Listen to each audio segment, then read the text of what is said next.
अथ देव्या कवचम। ओम चंडी का देवी को नमस्कार है। मार्कंडेय जी ने कहा, पितामह, जो इस संसार में परम गोपनीय तथा मनुष्यों की सब प्रकार से रक्षा करने वाला है और जो अब तक आपने दूसरे किसी के सामने प्रकट नहीं किया हो, ऐसा कोई साधन मुझे बताइए।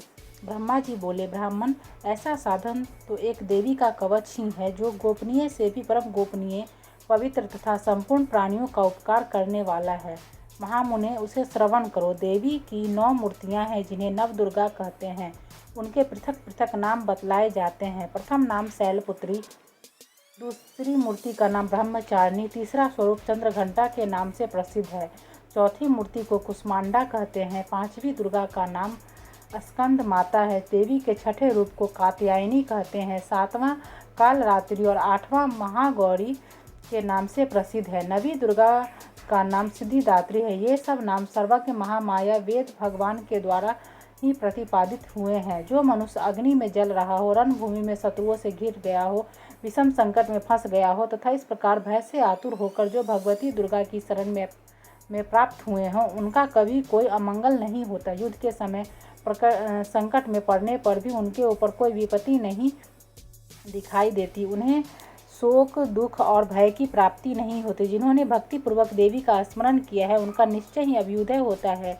देवेश्वरी, जो तुम्हारा चिंतन करते हैं, उनकी तुम निसंदेह रक्षा करती हो। चामुंडा देवी प्रेत पर आरूढ़ होती हैं, वाराही भैंसे पर सवारी करती हैं, ऐन्द्री का वाहन ऐरावत हाथी है, वैष्णवी देवी गरुड़ पर ही आसन जमाती है, माहेश्वरी वृषभ पर आरूढ़ होती है, कौमारी का वाहन मयूर है, भगवान विष्णु की प्रियतमा लक्ष्मी देवी कमल के आसन पर विराजमान है और हाथों में कमल धारण किए हुए हैं। वृषभ पर आरूढ़ ईश्वरी देवी ने श्वेत रूप धारण कर रखा है। ब्राह्मी देवी हंस पर बैठी हुई हैं और सब प्रकार के आभूषणों से विभूषित है। इस प्रकार ये सभी माताएं सब प्रकार की योग शक्तियों से संपन्न है।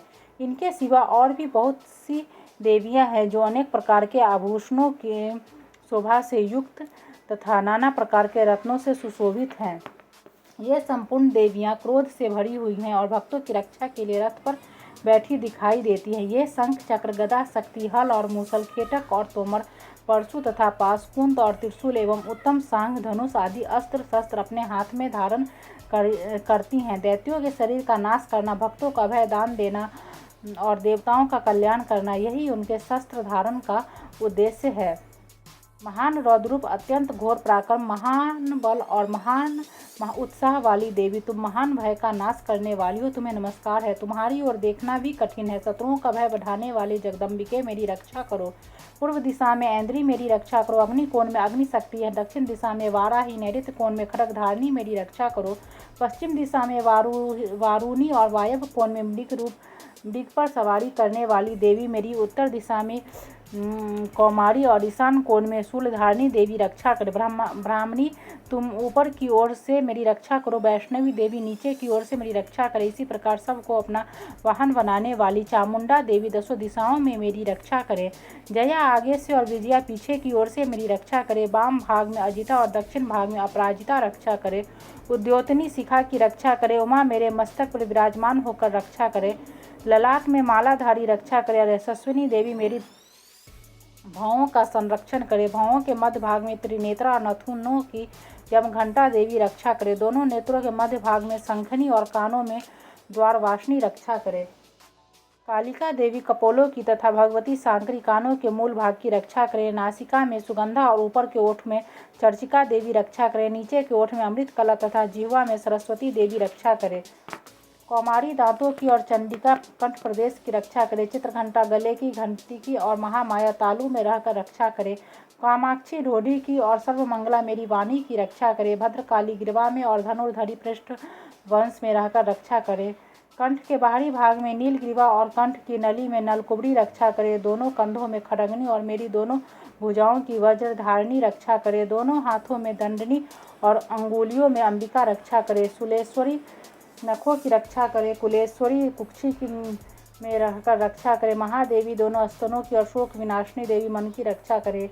ललिता देवी हृदय में और शूल धारणी उदर में रहकर रक्षा करे। नाभि में कामनी और गुहा भाग की गुहेश्वरी रक्षा करे। पूतना और कामिका लिंग की और महिषवाहिनी गुदा की रक्षा करे।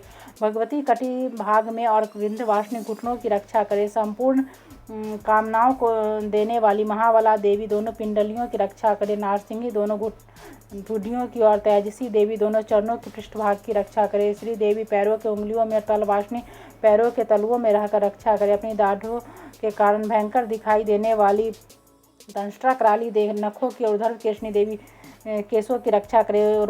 रोमावलियों के छिद्रों में कौबेरी और त्वचा की वागीश्वरी देवी रक्षा करे। पार्वती देवी रक्त मज्जा वसा मांस हड्डी और मेद की रक्षा करे। हाथों की कालरात्रि और पित्त की मुक्तेश्वरी देवी रक्षा करे। मूलाधार आदि कमल कोशों में पद्मावती देवी और कफ में चूड़ामणि देवी स्थित होकर रक्षा करे। नख के तेज की ज्वालामुखी रक्षा करे, जिसका किसी भी अस्त्र से भेदन नहीं हो सकता। वह अभेदा देवी शरीर की समस्त संधियों में रहकर रक्षा करे। ब्राह्मणी आप मेरे वीर की रक्षा करे। छतेश्वरी छाया की और धर्मधारिणी देवी मेरे अहंकार मन और बुद्धि की रक्षा करे। हाथों में वज्र धारण करने वाली वज्र हस्ता देवी मेरे प्राण अपान व्यान उदान और समान वायु की रक्षा करे। कल्याण से शोभित होने वाली भगवती कल्याण शोभना मेरे प्राणों की रक्षा करे। हर्ष रूप गंध और शब्द और स्पर्श इन विषयों का अनुभव करते समय योगिनी देवी रक्षा करे तथा सतगुण रजोगुण और तमोगुण की रक्षा सदा नारायणी देवी करे। वाराही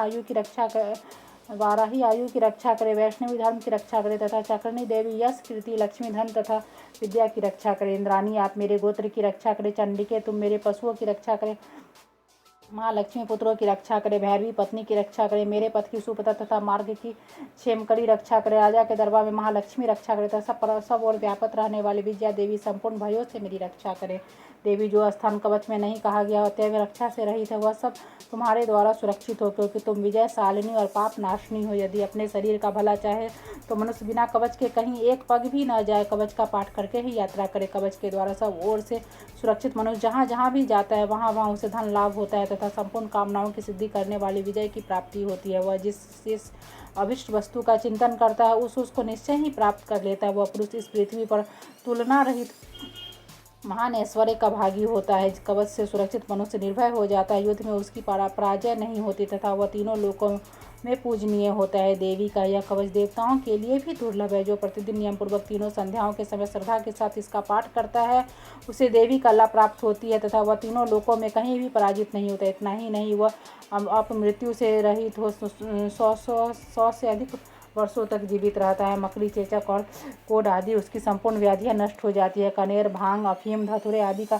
स्थावर विष, सांप और बिच्छू आदि के काटने से चढ़ा हुआ जंगम विष तथा फेन और तेल के संयोग आदि से बनने वाला कृत्रिम विष, ये सभी प्रकार के विष दूर हो जाते हैं, उनका कोई असर नहीं होता। इस पृथ्वी पर तारण, मोहन आदि जितने अभिचारिक प्रयोग होते हैं, वह इस प्रकार के जितने मंत्र यंत्र होते हैं, वे सब इस कवच को हृदय में धारण कर लेने पर उस मनुष्य को देखते ही नष्ट हो जाते। यही नहीं, पृथ्वी पर विचरने वाले ग्राम देवता, आकाशचारी देव, विशेष जल के संबंध में प्रकट होने वाले गण, उपदेश मात्र में सिद्ध होने वाले निम्न कोटि के देवता, अपने जन्म के साथ प्रकट होने वाले देवता, कुल देवता, माला डाकनी, साकनी, अंतरिक्ष में विचरने वाले अत्यंत बलवती भयानक डाकनियाँ, ग्रह, भूत, पिशाच, यक्ष, गंधर्व, राक्षस, ब्रह्मा, राक्षस, बेताल, कुष्मांड और भैरव आदि अनिष्ट कारक देवता भी हृदय में कवच धारण किए रहने पर उस मनुष्य को देखते ही भाग जाते हैं।